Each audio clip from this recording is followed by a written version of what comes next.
Real Talk Men. That's right. Welcome back. Welcome back. Welcome to the lounge. Welcome to the Men's Lounge LA. I'm your host, Frederick Douglass Southern, aka Sir Frederick. And I'm your co-host and partner in these conversations, Coach Chris. Welcome to the Men's Lounge LA. Here at the Men's Lounge, we empower men. We empower good men to become better men. We empower men to embrace their masculinity. And yes, we celebrate the women at the same time, simply because if we don't celebrate them or acknowledge them, we're out of balance. I always tip my hat to the women because I was raised by a single mother, and without our women, we're doing nothing. Today we're tackling a tough subject.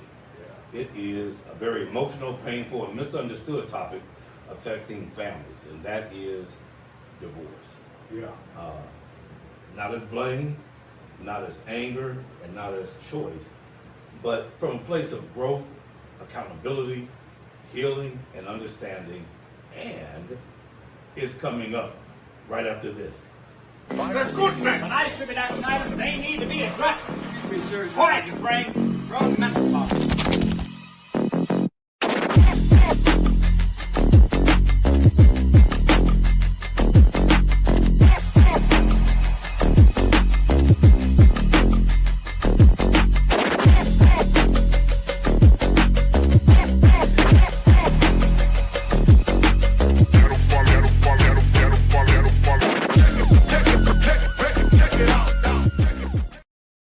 Welcome back to the lounge. Divorce, that's our topic. Is the marriage worth saving?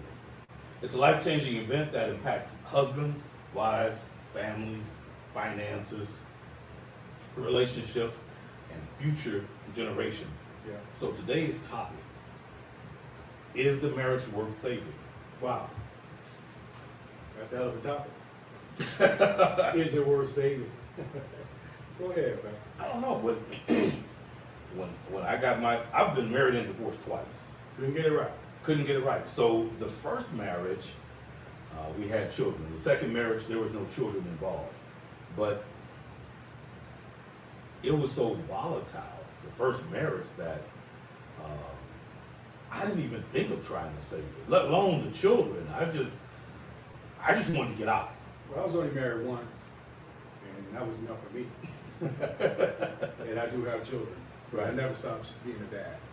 So, why don't you just get into the stats? Okay, so the stats are this. Roughly 45 to 50% of the first marriages end in divorce. That's CDC, Center for Disease Control. Yeah. Gray marriages. Now, I've never heard of gray marriages until I started doing Yeah, the research. the research on this. Now, Yeah. gray marriage, for those of you that don't know, gray marriage is divorcing couples that are 50 years old and older.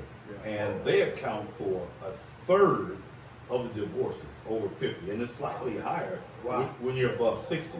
Wow. So the question is this: is marriage getting harder, or have the expectations changed? Yeah. Wow. 50 and older. Wow. That's incredible to me. But- Well, here's what I've heard from men that got the divorce papers, and we'll talk about getting divorce papers a little later on in the broadcast. Of course. And the men look back at their life when they got these divorce papers. They look back at their life, and they said, "We've been married 20, 30 years, and I'm feeling this way. Do I want my next 20 years to look like the past 20 years?"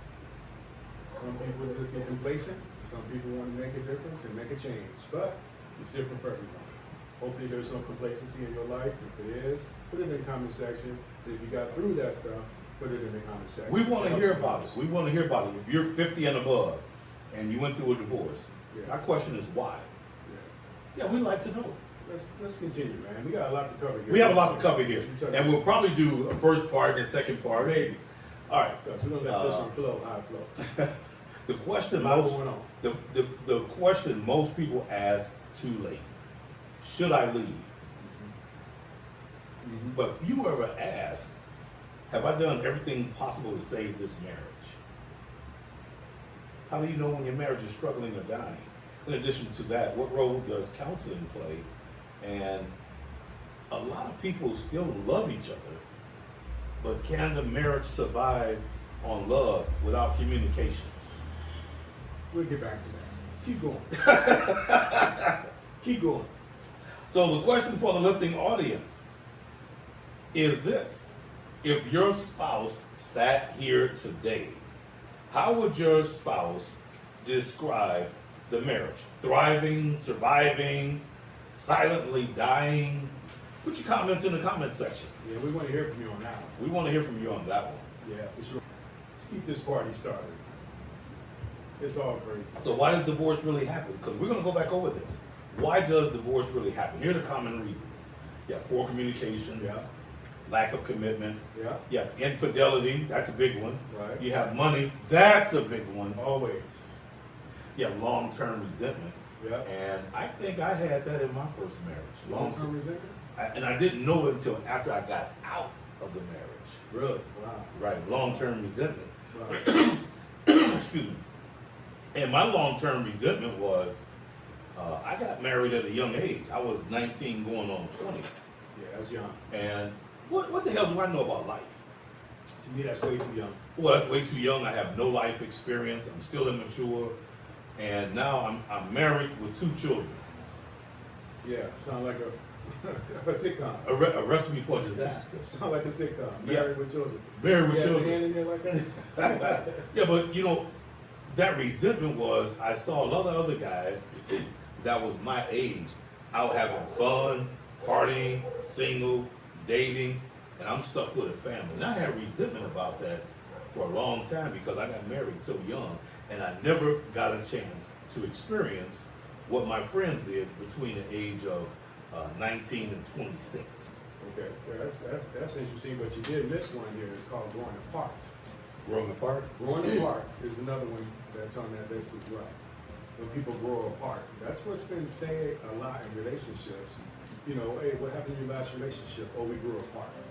You know, is that considered irreconcilable differences that you talked about once before?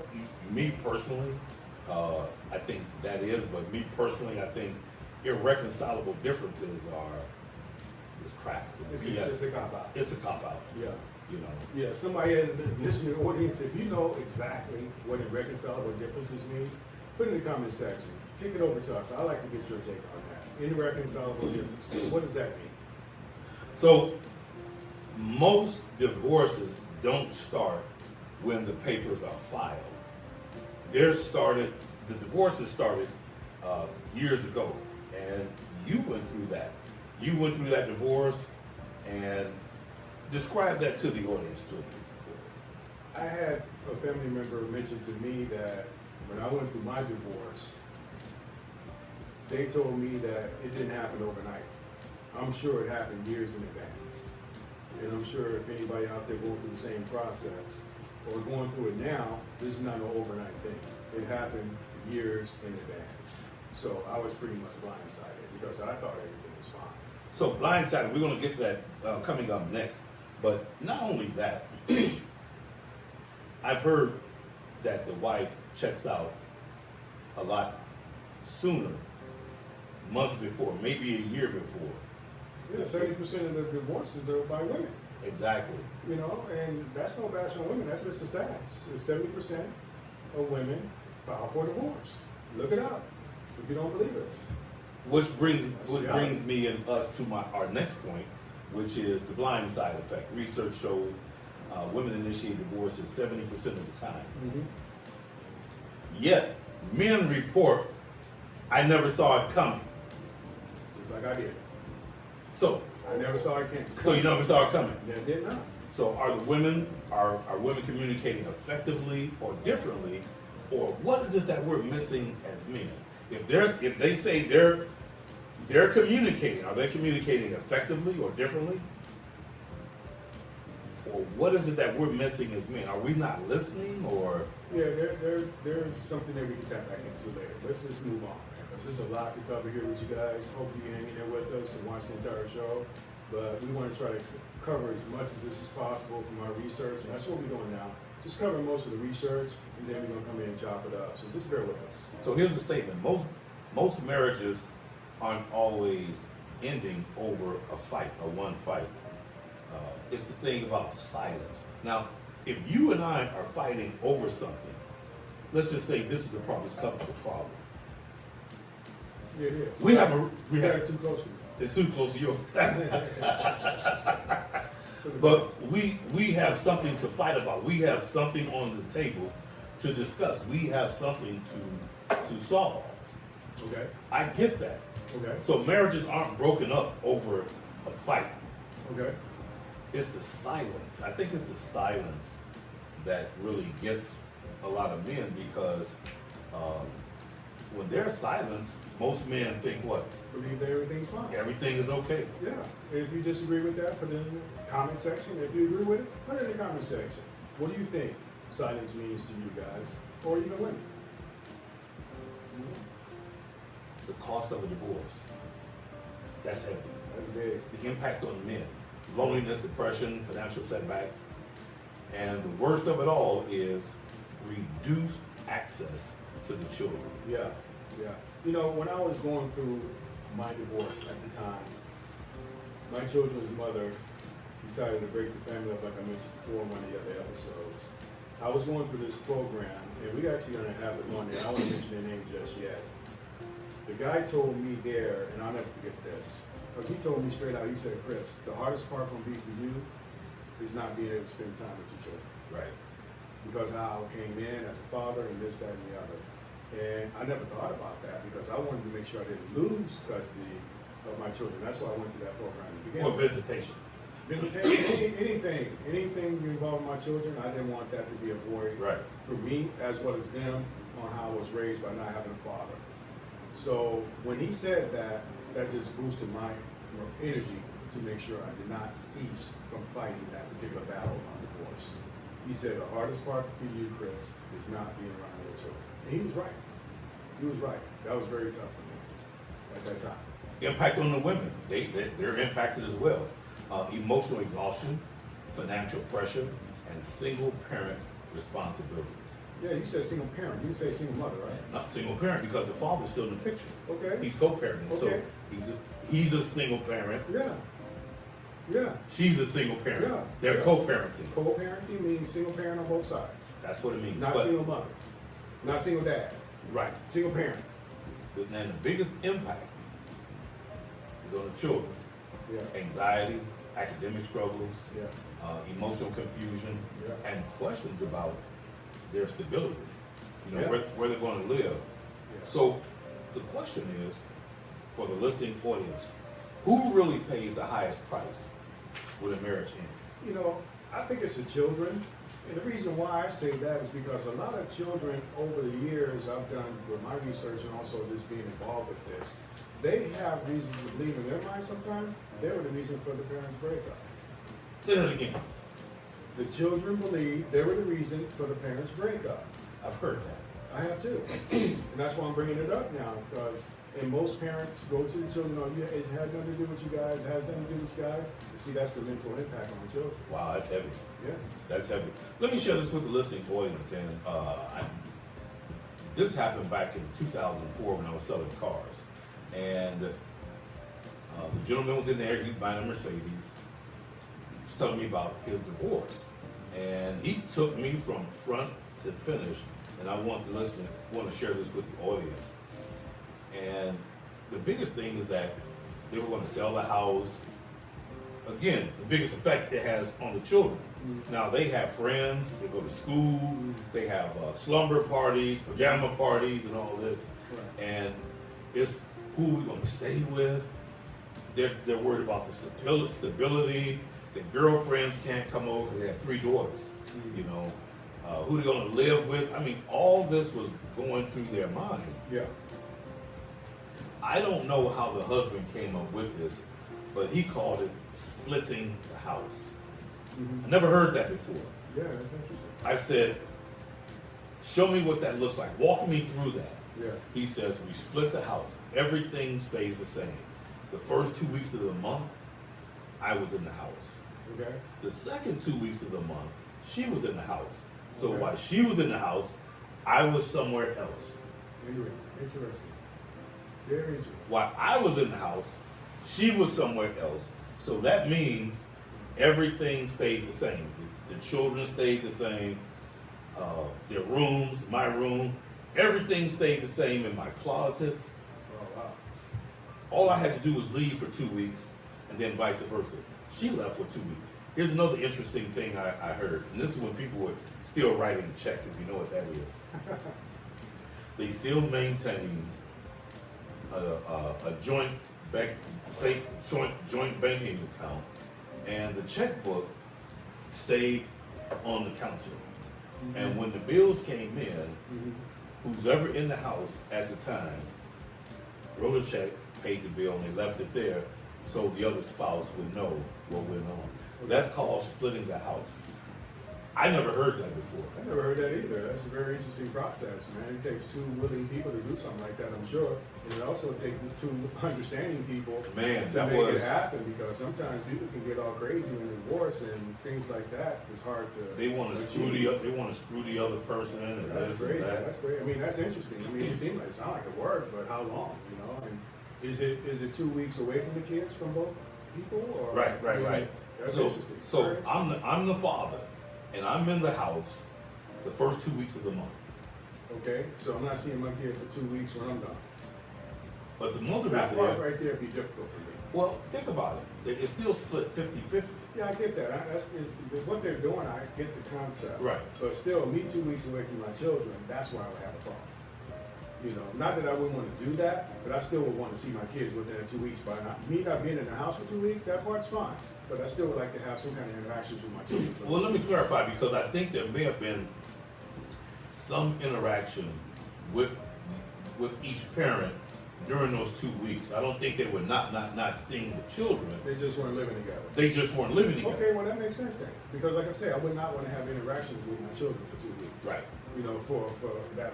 Yeah, so if they had a game or something. Yeah. they can do that. Anything, something at school, you know, Yeah. being sick, you know. You just weren't in the house for 2 weeks. That part's fine. I can live with that. Yeah, but as long as I'm with my children, I'm good. All right. Yeah. Number 6, marriage versus relationship. Now, here's my perspective. Okay. It's not about the marriage. It's about being in and having the right relationships. So, here's a question for you. Here's what a marriage certificate does not do. It does not create trust. It doesn't create respect nor a friendship. But a healthy relationship creates the value of the marriage. $10,000 question to our listening audience. If the marriage certificate disappeared, would the relationship be worth keeping? Put that in the comment section. Yeah, I ain't got nothing to say about that. Y'all write that down. So let me read that again. If the marriage certificate disappeared tomorrow, would the relationship still be worth keeping? So what that means is, if you as a couple were looking to buy a house and get a loan together, and the lender says, okay, we need to see a marriage certificate. It doesn't have to be you buying a house or whatever. You go down to the Hall of Records looking for your marriage certificate, and they say, we can't find it. Is the marriage worth keeping? You're on rocky grounds.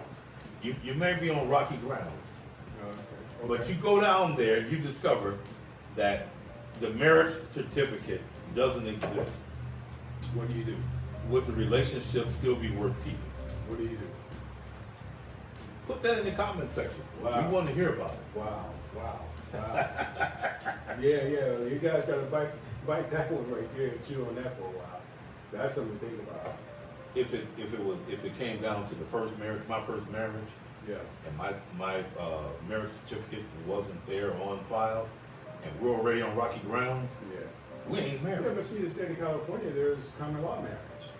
You know, so how would that fit in by not having that certificate? You still have common law marriage, a thing that might be a part of it as well. Yeah, I would point. So, you know, that there, but I mean, it's a good question. But I'm thinking in my mind, there's no marriage certificate. You and I are already on shaky grounds. Yeah. I'm thinking, I'm free. Okay, well. I'm free. Yeah. Well, that's why you've been married and divorced twice. That's why you did what you did. You couldn't get it right. So you still look for a way out. All right, so number 7, how men choose relationships. Here it is. Is it based on your identity of the right relationship? Let me do that. Number 7, how men choose relationships. How does a man identify with the right relationship? Is he choosing from purpose or loneliness? Is he choosing from values or wounds? So the pop-up question is this: are you choosing relationships from your values or your wounds? Now, most of us that have been divorced, we have some healing to do. Yeah. Yeah. Now, we're already the wounds. Yeah. Reduce access to the children, depression, loneliness, and financial setbacks. Those are major wounds. Those are major wounds. You know, I mentioned to you once before, as a coach, you know, I've gotten injured. I tore my Achilles playing ball once before. I've broken my wrist playing ball once before. And those are real injuries, man. Yes. You know, so I can't play with those kind of injuries. With an Achilles, I can't run. With a broken wrist, I can't function correctly catching the ball, Right. throwing the ball, and stuff Right. like that. So I have to go through the process of getting healed before I get back out there to be the best I can and how I need to perform to be a winner and to help my team. So the thing I'm saying about that is that if you're not healed from that previous relationship, that marriage or relationship, and you're going into the next one, all you're doing is bringing those old wounds that you haven't healed from into this relationship, and you're not going to perform correctly. Well, see, here's what's happening to the listening audience. The way that relationship ends, all of that, depression, loneliness, financial setbacks, all that emotional hurt and pain that ended in that relationship, Yeah. if you haven't healed, that's the foundation of your new relationship, Even with a new job. even with a new job. Because I can think about some of the things I went through when I was going through my divorce. The mistakes I made on my current job that I took into the other job because I wasn't healed. Right. You know, I was thinking so much about my fatherly duties, and I did that very well, to where I neglected some things at work, where my focus wasn't what it's supposed to be because of my concerns about making sure I'm there, making sure I'm doing this, which I did. You know, so if I communicated better, or if I had a better state of mind, things could have been different as far as my work. So it can affect just not a relationship you get into, it can affect your work as well. It carries the other areas of your life. I get that because earlier on I had poor work ethics. Yeah, still do. No, I don't. That's our self-care, Exactly. tagging at each other. No, I had horrible work ethics. Mhm. But when I went to the next job, it showed me how bad my work ethics were simply because it was a physical job. I was outside. I had to deliver books and magazines. And so I fluffed off a lot in my previous job. Okay. And when I went to the delivery job, I couldn't fluff off Yeah. because the moment I clocked in, I was fighting the clock with Okay. deliveries and stuff like that. And that exposed me to me that I had poor work ethics. That's good. It's good when you recognize that. See, that's the thing about this particular topic. When you're going through a divorce or breakup or anything like that, and you're not putting yourself in a manner to where you can have your head together when it comes down to moving on, you're going to fail. You have to get the self-care that's needed to make sure you can recover from the traumatic things that's happening in your life. And then it also makes you a better parent because you can focus on your parenting as well. So it's a domino effect if you don't do it correctly, Chad. Get self-care when it comes down to things like that. Heal those wounds so you can get back out into the game and then you can perform at a high level. Number 8, a man's value. How does a man determine his value? Was his money, his status, validation from others? What do you think? Put your comments in the comment section. But here's the key point. When do you think a man's value is revealed? When do you think a man's value is revealed? During adversity. When you go through adversity and a man does not break down from his character, his integrity, his responsibility, he never starts being a leader, he shows that he has all those qualities still there, along with being consistent, that's when he shows his value. During adversity, when you're going through things like we just mentioned before, how this man is going to take everything that's going on inside him, being able to have the men's lounge LA to come to and talk to, because you still got to talk to someone. Don't hold that stuff in, and then you just work through it and continue to show all those characteristics. You know, integrity, responsibility, leadership, service. Service is big. Yeah. That way you're showing that you're selfless when you're giving service. You know, those things are huge. So when you go through adversity as a man, it shows your true character. I think one of the ways true character is shown and revealed is when you're by yourself and no one is watching you. That's integrity. That's integrity. Yes, Yeah. that's integrity. When you're the same at home in silence and peace that you are out in public, That's integrity and being consistent. that's when I feel, think, and believe true value of a man is expressed. Exactly. That's how that works. So, Coach Chris, divorce papers. You got something yourself, didn't you? You had two sets coming. I had two sets, but you know, divorce papers didn't end the marriage. That's right. No, divorce papers, you know, didn't end the marriage. They came long before the marriage, like we said earlier, on how, you know, the 70% of women made a decision years ago, you know. But that paper did not stop you from being a father. Always step in and make sure that fatherly duties did not get interrupted by this divorce. And that's where I stood in my life, just like I mentioned earlier. Me wanting to make sure I was going to be that dad that needed to be the dad there, showing that I, you know, because I grew up without a dad. You guys picked up the other episode of, you know, me trying to find my father. You know how passionate I am about this, and I'm still passionate about it today. I mean, my guys are grown. You know, they're in their 30s practically at this point, 29 and 32. So I'm still a father. But that divorce paper hit your table, but it can't divorce your children. Never divorce your children. You know, and I thought about that because your divorce, my divorce, you know, we stayed constant. I look for ways to spend time with my children. And I let them know, your mom and I, we're divorced, but I'm not divorcing you. Exactly. I'm looking for ways, finding ways to spend more time with you as much as I can. Exactly. You know, and that's the thing about it, though. You know, another thing to that, man, that I noticed here that I made some notes on, you know, that why getting divorced made me a better man for my next relationship. Say that again. Why getting divorced made me a better man for my next relationship. Walk us through that. Well, the reason why I walked you through it because it came from healing. You know, as I healed, it let me know where my faults were in that marriage that became a divorce. Because I'm holding myself accountable. I'm sure there was things I did that she didn't communicate correctly, or I didn't communicate correctly, that led her to make the decision to break up the family. It is what it is. It's been Because she filed. She filed and she got it.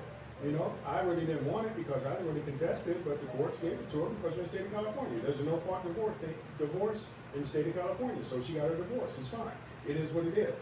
I fought it at that time, but where I'm at in my life now, in the current relationship I'm in, lasted as long as it did, 16 years up to this point. So I'm in it, but it made me a better man because I learned from it. It's going back into coaching again. You learn from the mistakes you made in that past game. So that game I was in, I'm not saying it was a game being married, just understand as a coach. When I talk as a coach, I'm talking from a game point of view, because when I go into the locker room, I'm boosting my team's morale, talking about this. And that's why I said to you guys in other episodes that sports is life lessons. Learn them. Learn them. I'm telling you, learn them. Sports is life lessons. But either way it go, it made me a better man in the current relationship I'm in going through that divorce. Question is this: are you trying to stay married, or is it the relationship that's important to you? The marriage or the relationship? Most people think that's the same, but it's not. It's a relationship. To me, it's the relationship. It's the relationship. Because, like I said, I'm not married right now.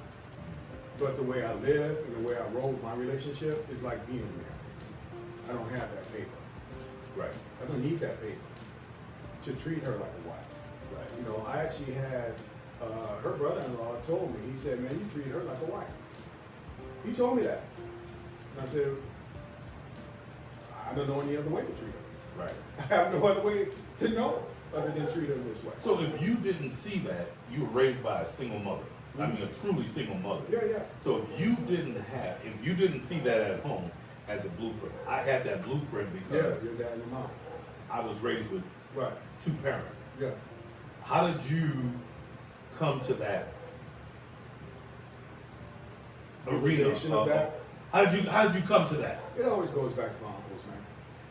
You know, how my uncles, when I saw them, because I wasn't in their household all the time, seeing how they would talk to each other as husband and wife. But what I saw love.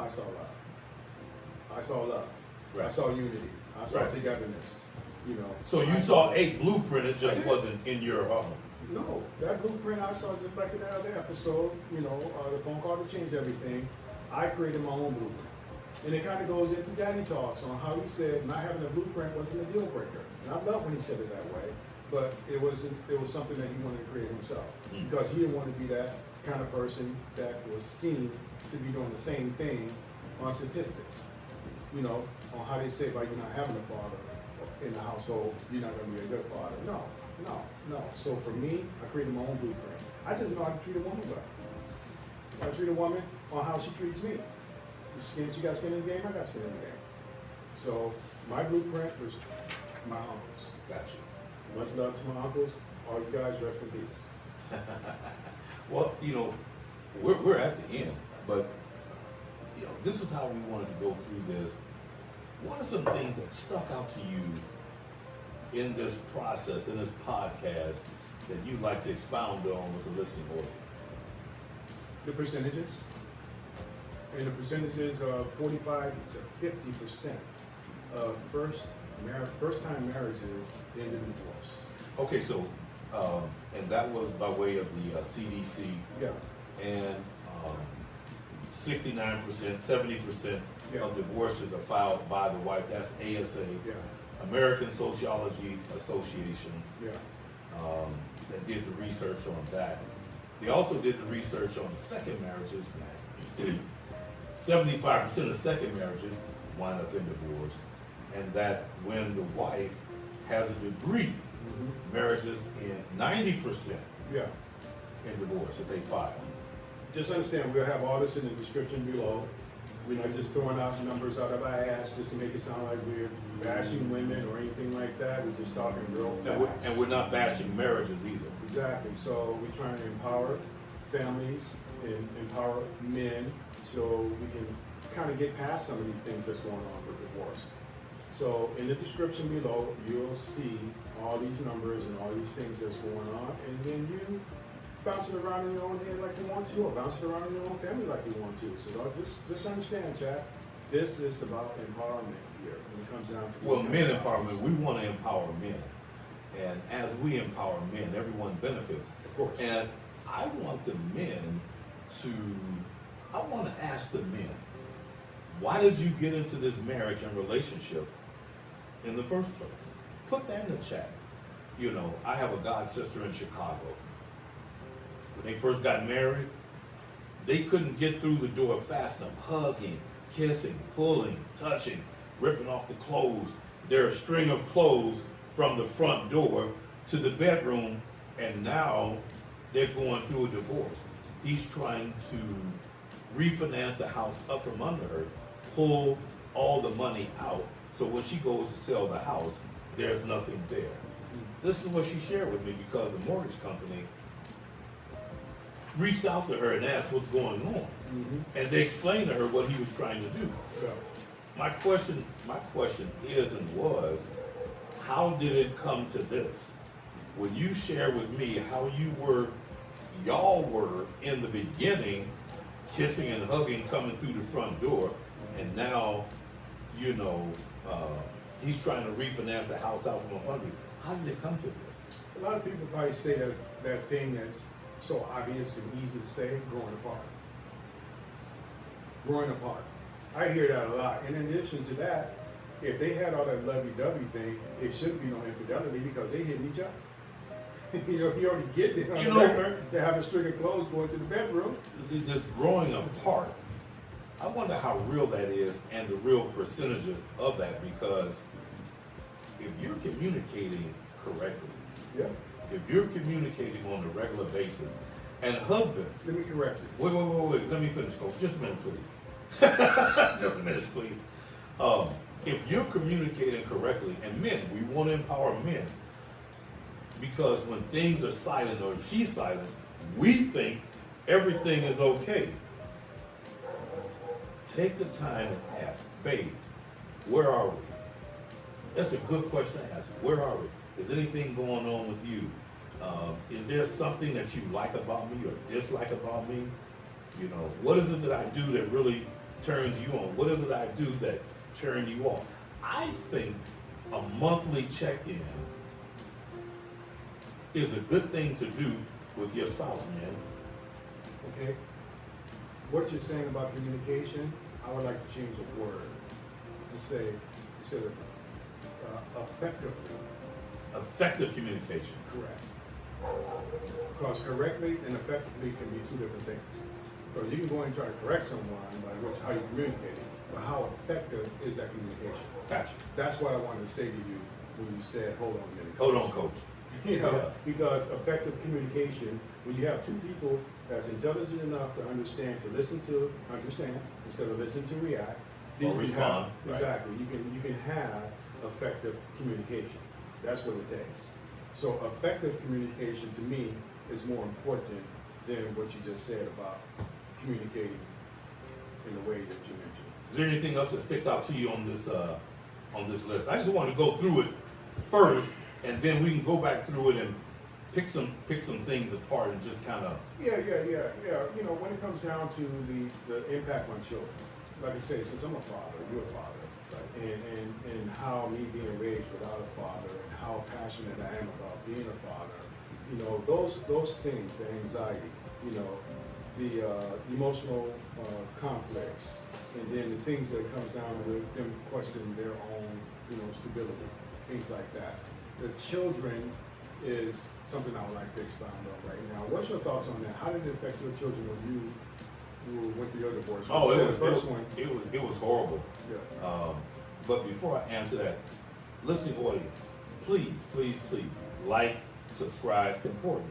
We're here to empower men, Yeah. stimulate your thinking, and divorce. Yeah. Is the marriage worth saving? That's our topic. That's our topic. Is the marriage worth saving? Yeah. You got married for a reason. Yeah. You chose this person for a reason. Yeah. And I always said I wouldn't wish divorce on anyone. So our topic is real. Is marriage worth saving? You know. Is the relationship worth saving? Marriage is one thing. Relationship. Is the relationship worth If you say relationship, the marriage should be saved too, along with it. right? But it's not so much the marriage. You want the relationship. Marriage is a title. Yeah, I get that Relationship- because I'm in a great relationship not being married. So I Exactly. get that, but we talking about divorce, is the marriage worth saving? So if that's the case, let's equate that to them being married and then them saving the relationship to stay married. So your question is, My question is that what's up with the children? Why are the children always being neglected and why are the children always being used as pawns? That's the most fucked up part about this. Right. I'm gonna use that kind of language right now because it's messed up. it's fucked up, you know, for the children to be used as pawns, and then it just creates all these mental things going on with these children, and that's where we really fall short when it comes to this particular situation that people go through when it comes to divorce. That's where I have a problem.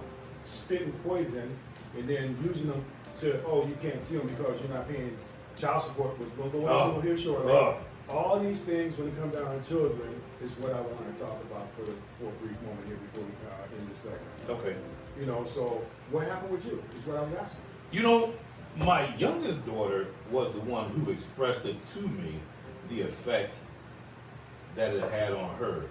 The oldest daughter, not so much. My son, he never expressed anything. But the main thing both daughters expressed was they hated seeing their parents fighting. Okay, You know, okay, up to then, when we had a disagreement or whatever, we would go into the bedroom and discuss it. Mhm. Or late at night, if the children were asleep, we sit at the dining room table and talk about it. Okay. That was earlier on, but then that played out and we just started fussing, fighting, arguing in front of the children. I mean, it was constant. Okay. And that's the thing they hated seeing because they had a picture and an idea of us earlier on, Right. how loving we were. Yeah, similar to that couple that had the things going to the door. Exactly. Okay. And so now Okay. we're at each other's throat. How did they get to that? How did they come to that? Yeah, well, you know how it came to that. We're not gonna go into that deal, but in turn on me, when it came down to my children, they were so young at that time, to where most of that didn't impact them other than me not being there on the regular. They saw me regularly. They saw me every day, because I would pick them up from school, and then when I had my business, I used to actually have that time to where I can get away, go get Right. them, have them spend time with me before their mom picked them up, and then when they spend time with me, when they went with me to my place, it was a cycle that I dealt with, during that time because of how the paperwork was put together by the courts, which we're gonna talk about child support, in our next episode. But when it comes down to that, they were young. But my time with them did not dissipate me wanting to be a father, never want to be without them. That's why I mentioned earlier in this segment about, hey, that couple you mentioned about that 2 weeks and 2 weeks, I didn't want that 2 weeks away from my children. But the 2 weeks was them not being No, I in the get that. house. I get that. I'm just Right. using my example here of how it went down for me, similar to what you just expressed about how it went down for you. Right. Because how it went down for you, they saw dysfunction and fighting. They didn't see that with their mother and me, because I didn't want that to be around them. I didn't want that dysfunction around my children. It still affects my youngest daughter because we talk practically every day. Okay. And that comes up, and she's 41, 42, Okay. and that comes up in our conversations that she still remembers that. So I brought that up to say this to the listening audience.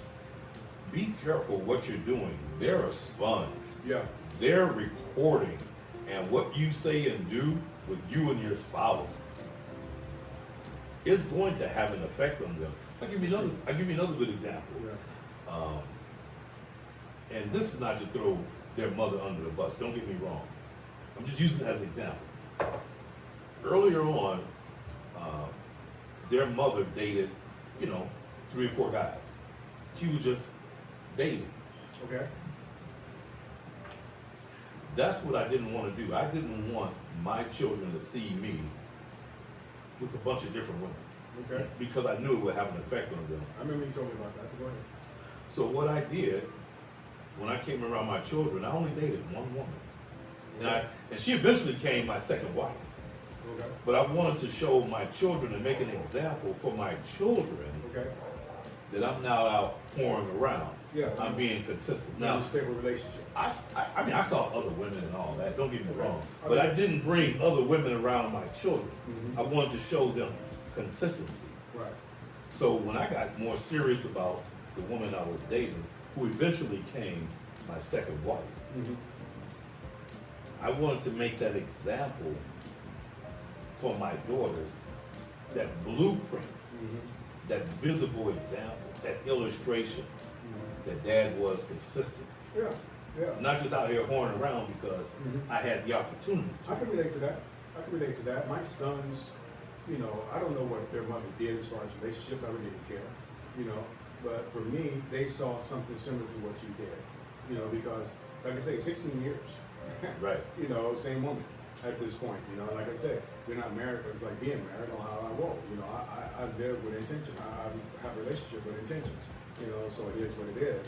And my son actually said that to me. My oldest son actually said that to me because, he recognized what he sees. Right. And what he sees is stability when it comes down to his dad and how his dad had a relationship. And I love that. The reason why, because that means he can come to me confidently and talk to me about anything. So let me ask you this, Coach. What do you know if they expressed anything? How your divorce has affected your children, your boys? What do you know? They mentioned it in the show. The show they did. Do a recap before the. Let me finish. You know, they mentioned it in the show. They said, I think my mom and dad can answer that question better than they can. Even though you were asking more deeper insight to them, they misunderstood how it was, but they did make a good point. I recognize that my oldest son, you know, actually suppressed it. And he's still suppressing it to this day in his own way. He's still living good, he's still living a good life, he's very successful in what he's doing, but he still suppresses things because of what he experienced during the divorce. My younger son was more rebellious, you know, because I had to be at the school quite a bit. Right. They saw me at the school when he was acting up, and I had to put my foot in his ass to let him know that, hey, Pops ain't gone. Right. You know, even though you're gonna act out over Just here, because I'm not in the house. I'm gonna put my foot in your ass like I did. Right. You know, because he was a daddy's boy. Right. Oldest was a mommy's boy. Right. Now they both parents' boys. You know, Right. because they saw that co-parenting, so none of that changed. So to answer your question in a nutshell, you know, they both act differently, but I never stopped seeing them on who they were, and I addressed it accordingly. I dealt with him the way I needed to deal with him, and I dealt with him like I needed to deal with him. Right. And then it worked because now the relationship I have with both my sons is ironclad. Ironclad. Nice. And if Nice. you go back and look at the show we did on Our Father Raising Us Without a Blueprint, you'll see what these boys are like. I interviewed those young men. I interviewed them. To answer your question, Right. You know, so that's how that works. We're talking about divorce. Is the marriage worth saving? So men, we want to empower men. That's our mission, Yeah. to empower men, to make good men better, to embrace your masculinity, and also celebrate the women at the same time. So, men, let's continue because, like I say, this segment here was a lot. It's a lot. We talked about the children. Going back into this, okay, I would like to address the men. I just brought them up. You know, the impact on men. You know, loneliness, depression, financial setbacks, and reduced access to children. What was that like for you? All of those things. it was tough. I was like a fish out of, matter of fact, I didn't even know who I was. Because my identity was wrapped around my children and my family. Okay. Yeah, because you were 19 when you got married. I was 19 when I I got think married. you had and at we least stayed. one was, she was impregnated at the age of 19 when you got married. No, that's when I got married, 19 going on 20. So Okay. I was 18 when the pregnancy took Okay, place. so you became a father at the age of 19. Correct. Okay, wow, that's very young. But go ahead, because I'm curious about what was it like for you being at that young age, dealing with those things that, you know, the common things that men go through during divorce. Loneliness, depression, financial setbacks, and reduced access to children. I was a fish out of water. Okay? I was a fish out of water. There was a restraining order on me. I had this craving that I wanted to see my kids and be around them and rescue them and be there to father them and just, you know, keep that balance and, you know, and I felt defenseless. Mm-hmm. I felt like I was fighting with one hand tied behind my back. Mm-hmm. So was that part of the depression? Oh, I was depressed. I was going through some anxiety. Okay. I wanted to save them and rescue them, Okay. From what? whatever. Okay. You know, I wanted to keep them safe. That's my job as a father, to keep, I'm Protector. supposed to keep them safe. Protector. I'm a Okay. protector. I got it. I got it. I got it. You know, so that, you know, that's the thing, man. You asked the question earlier, or you read in there, who suffers more, the man, the children, or the mother? Whatever way you want to put it into order, the mother. Who's the children. impact? It doesn't matter. The impact, the impact. Because there's obviously three entities here that's impacted. Also the family. You know, there's outside family is affected. Grandmothers, grandfathers. Oh, yeah. So the whole Yeah. gambit is done. But we talking about in your household. In your household, Yeah. your house, there's three entities we're dealing with. Yourself, the mother, and the children. You know, I say the children. You say the men. You know, it is an impact on the men because if I'm affected, how good am I going to be with my children? I have to be healthy. So for me, I feel, think, and believe it, impact, there's a greater impact on me, the man, because if I ain't together, how can I show and demonstrate stability for the children? Yeah, all those other characteristics we talked about. All these characteristics that we talked about. Consistency. So it's a hell of an impact on me and the men, you know, and they see it because I'm making an example for them. They're looking for a sense of confidence and stability and strength and protection from the Father. We provide and protect. Yeah. What level of protection am I providing or demonstrating for my kids when the impact? I've lost this, I've lost that. I lost a family, lost a wife, Yeah. lost a household, Yeah. you know. It's like starting all over again. Ain't no life. I'm just saying, when Ain't you no come life. out complete, yeah, you're right. It's starting all over again. Let me just correct myself. Starting all over again is going to be rough. It's like the song, you know. But see, and that's why there's always going to be a debate on who. See, but that debate goes on who believes they got hurt. Hold on, Coach. Let me share this with you before it slips my mind. Here's another thing that I experienced, and some of you men might experience this too. And I hope you find a way to deal with it. I didn't know how to deal with it because I was not in the household. So my children, they felt that they didn't have to do what I tell them. They lived with their mother. It was this 70-30 split. She had them 70% of the time, and I had them 30% of the time. I didn't know I could fight for 50-50.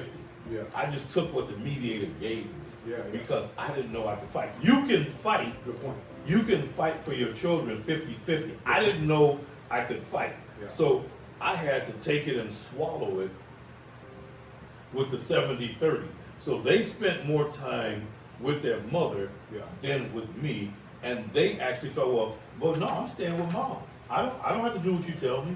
Yeah. They actually, my youngest daughter actually expressed that. Yeah, that's She mentioned that. She said that, but the older one, she just carried that in her attitude. That's the way she carried herself. yeah. But my youngest daughter verbally Said it to you. said it to me. I don't have to do what you tell me because I live with mom. Yeah, that's interesting. I never had that kind of dynamic, and if I did, I'd probably beat their ass. But you can't beat women. You can't beat But your girls, It's man. like a better word. I know, I get it. You know, You can be a little more tougher with boys. yeah, than girls. Yeah, I mean, good point. But I wouldn't abuse my children. Don't get me wrong, Chad, and I'm just joking when it comes to that. But no, I would have had to do what I can to fight that battle, man. Because being a parent, man, it's a good thing. I would not cease doing everything I can to make sure that they know I love them, whatever it may take. And then also provide for them, and also protect them, and also let them know that you have stability Right. when it comes to being with me. And I achieved that. You know. So, and that's why, like I told you before, I have this ironclad relationship with my sons to this day because of who I was after that divorce. Like I said here, how divorce made me a better man in the next relationship. Right. So I just had a whole different mindset, man. Because my mindset let me know that I have to do something different here, even though this is not working. So, and that fatherly thing for me, and that's why I say children were the ones that hurt the most. Like you were saying, fathers were. And actually, to me, there's no right or wrong answer when it comes to There's that. no right or wrong. It's just your opinion. It's just an opinion. So you guys can put it in the comment section. What is your opinion when it comes to that? What did you experience when you came to that? If you went through this whole divorce situation, and how did you rectify it? How did you deal with it? All those things, throw in the comment section. And this comment section should be filled with a whole bunch of stuff when it comes down to this topic. The topic is divorce. Is the marriage worth saving? Let me go back. Let me circle back, to my situation with the children saying and thinking, feeling and believing that I don't have to listen to you or do what you say because I listen to mom. My mom is taking care of me. Although I'm paying child support, still supporting the family in that way. But they think, feel, and believe because they're staying with their mother and I'm less visible, that they listen to her more, take her orders more than they take mine. Men, if you're dealing with that, find a way to deal with that effectively. I don't have all the answers. We don't have all the answers. Yeah. But if you're dealing with that, find a way to heal that and deal with that, because kids do think that if they stay with their mothers longer than you, they don't have to listen to you. Now, my children, they would take the benefits. Mhm. If I take them out to dinner or lunch, they take advantage of the benefits. Of course. See, but that kind of goes into the thought pattern I had right there when you brought that up. You know, it's not about what you do, it's about how much time you spend with them. You know, because when you spend time with your children, that's what you need, and that's what they need. That's Right. creating that bond. That's showing that stability. That's showing that comfort of, hey, I'm being protected, all that stuff. So time is more important than anything when it comes down to spending time with your children and actually making time for your children. That's my remedy to what you're saying. Right. Not that that's the true answer for everybody, but that's what worked for me. Spending time. I was their coach. I'm their dad. I was their driver before Uber came out, before Lyft came out. You know, I was there making sure they were at the doctor, the dentist. I was still there outside of that divorce, because a lot of men get caught up into these court systems. And we talk about child support in our next episode, about when you go to court, you don't have your paperwork together. You're just coming in empty-handed, but you don't come in with paperwork, and you expect to know this, that, and the other. And you've never been to the doctor's office. You don't know the schools, the teachers. You don't know the principal. You don't know any of these people that you need to have some kind of identification with, that know who you are, so when you go by and pick them up, they know who you are. You still can't walk into these schools not knowing, people don't know who you are, and trying to pick up some kids. No, my children's teachers, when we divorced, they knew who I was, because That's a good thing. I'm a concerned parent. I went there Yeah. and talked to the teachers. Yeah. They knew who I was. That's the point I'm making. I gave them my phone number. That's the point I'm making. A lot of men don't do that.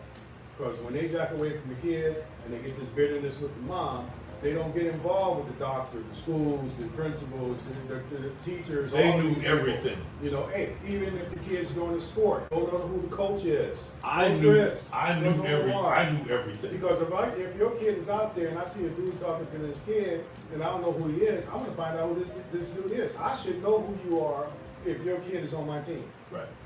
Period. Because I'm not gonna have this kid talk to some strange man that, to me, as a strange man. Yeah, I'm sure he probably knows his dad or his uncle or whoever. Who is that guy?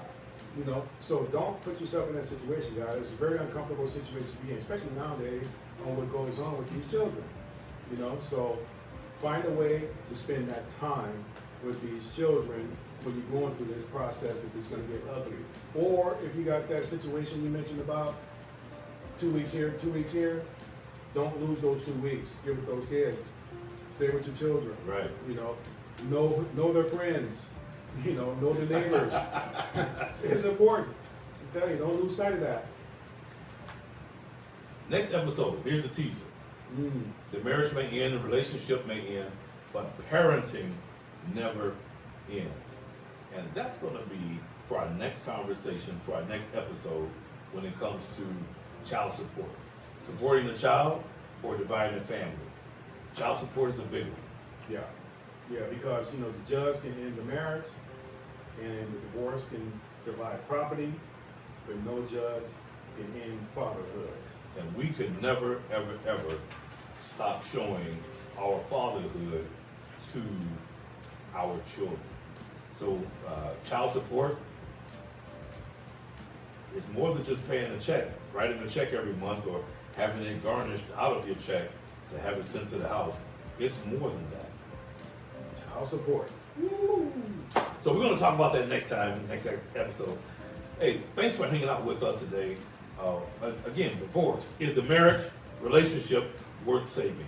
We want to hear your comments in the comment section, and we read them. We will respond to them. So we want to hear from you. Coach Chris, take us home.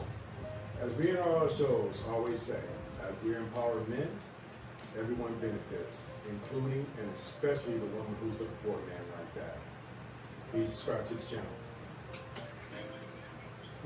Here at the Men's Lounge, we're empowering men, we're strengthening families, we're transforming lives with content that matters. And we'll see you next time in the lounge.